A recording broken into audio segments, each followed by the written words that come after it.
আপনারা জানেন যে গত 5ই আগস্ট এই দেশের রাজনৈতিক ক্ষেত্রে একটা বৈপ্লবিক পরিবর্তন হয়েছে।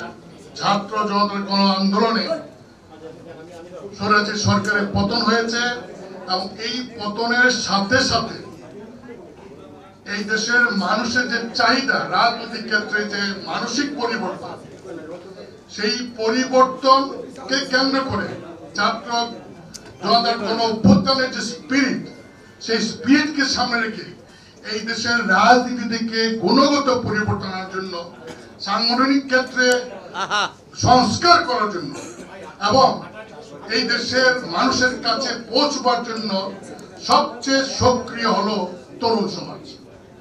তরুণ সমাজের জাতীয় পার্টি যে সহযোগী এবং অংশগ্রহণ আছে তার মধ্যে একটা গুরুত্বপূর্ণ হলো যুব সংগঠন। তাই এখন আমরা মানুষের কাছে পৌঁছার জন্য এই তরুণদের কোনো বিকল্প নাই।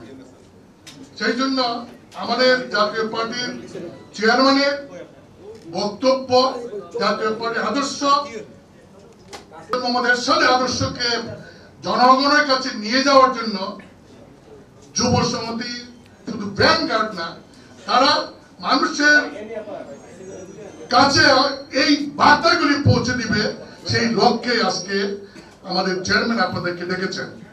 তিনি আপনাদেরকে আমরা রাজনীতি কি ছিল, কি করতে চাই, কোন ক্ষেত্রে পরিবর্তন চাই, রাজনীতি কাঠামোটা কি হবে, মানুষের কাছে ম্যাক্সিমাম মানুষের কাছে আমরা কিভাবে পৌঁছবো, কিভাবে মানুষের মন জয় করতে পারবো, কিভাবে আপনারা কাজ করবেন, তার আলোকে তিনি আপনাদের সামনে দিক নির্দেশনামূলক বক্তব্য রাখবেন।